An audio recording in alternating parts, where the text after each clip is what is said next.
Hey guys, it's Kristen and welcome back. So today is going to be a recap of 2 weeks. I've done it again. This is going to be week 31 and week 32. Week 31 we were sick, so that was not good, which was hence why I did not get to film a 31 week update, and then before I knew it, it was week 32.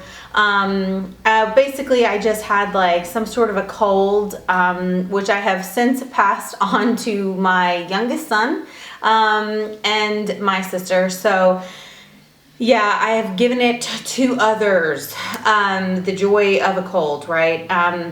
But basically it was such a boring week pregnancy wise, other than being sick and living next to a humidifier. Like, the week was really lame. So let me go ahead really quickly and insert my belly shot from week 31, because I did try to film and it was just a nightmare. So here we go. I have a clip that is left where I filmed my belly shot on my 31st week.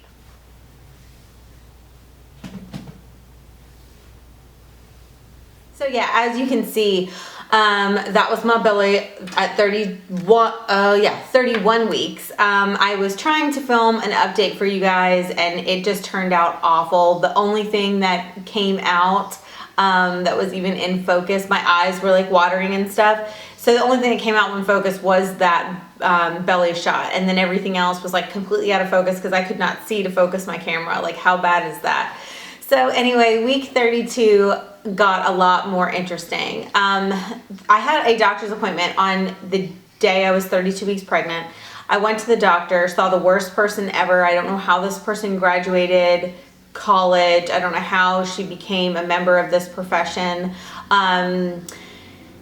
She basically came in and looked in my chart for 2 seconds, and she was not very helpful at all. She did not touch me. Like, I mean, I was 32 weeks, so she didn't touch me. She didn't check the baby. She didn't want to see if the baby was breech. I've had 2 other kids, so normally they have started checking me around like the 28 week mark. When I'm in for my ROGAM, they start checking to see if the baby has, gone head down. They just kind of feel around, just to check. She did not do that.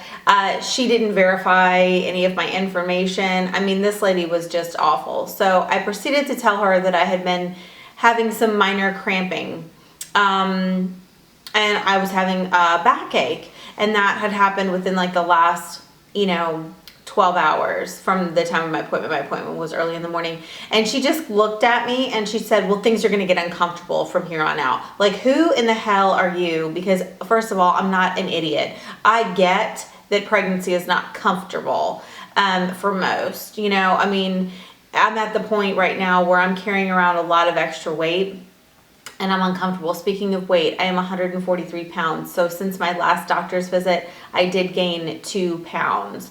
But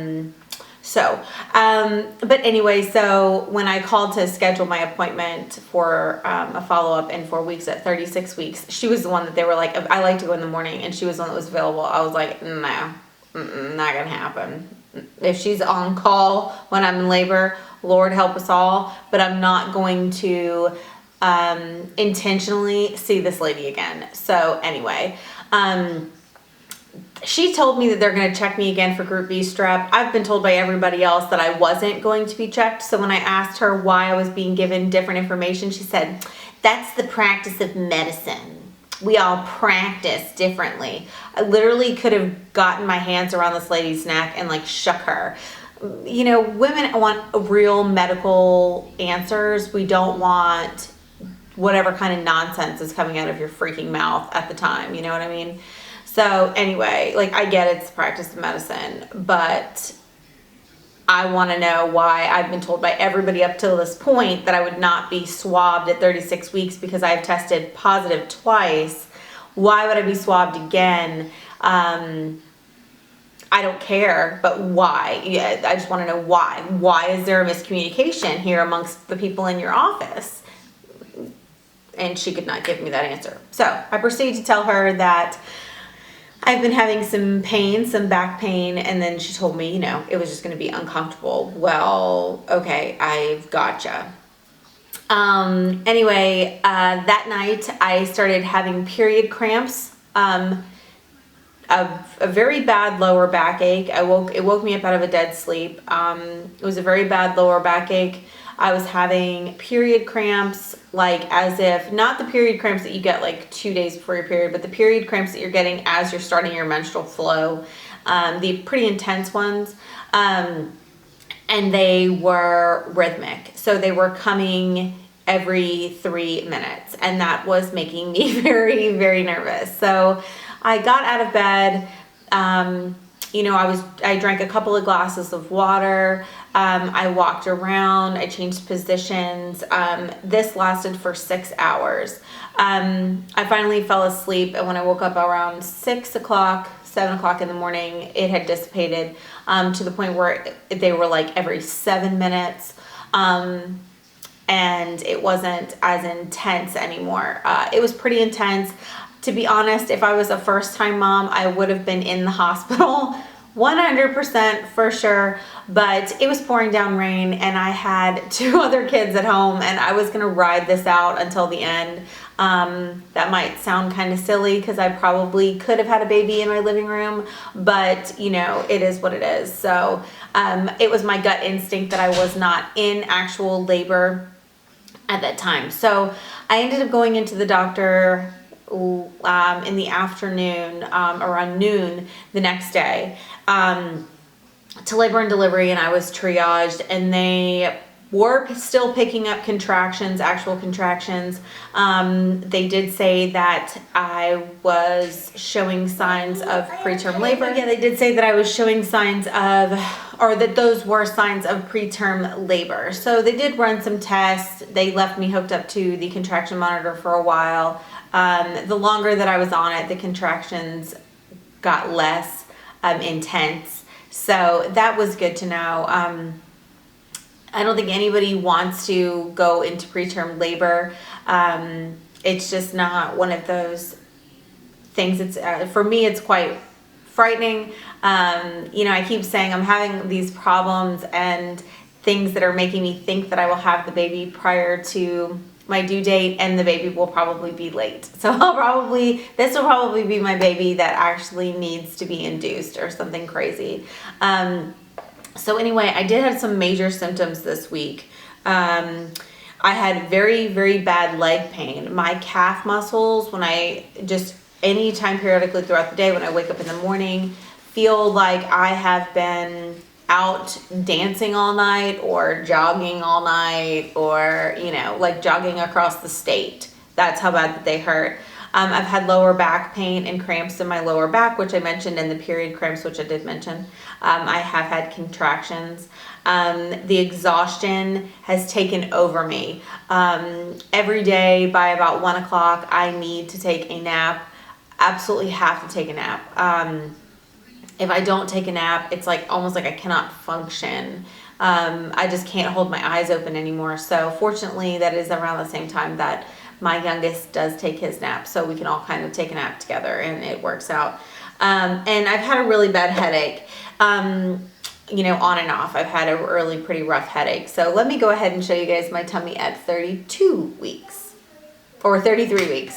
Yeah. Crazy bump at, I am 33 weeks. Whew. There we go, 33 weeks. There we go. Totally lopsided. This looks so funny to me right here. Oh my goodness gracious. But yeah, I'm still really, really splotchy on one side. He is mostly down here. When I lean back, like you won't be able to see it, but my stomach comes to a cone and this side bloats out. It's like really kind of crazy. All right, so that was my tummy this week. I am 33 weeks and like a day. So I'm not really noticing any difference. I am noticing that when I let all of my air out of my, out of my diaphragm and stuff, you can totally see where the baby really, really is. When I am talking, you can't see, like it fills with air and it makes it look like the baby's a lot higher. and it's really kind of funny because I would literally go from being like so sloped out to being filled back up again, and it's really funny, and it is just my diaphragm. The doctor, when I went in for the triage, they did tell me that he is head down, which is good.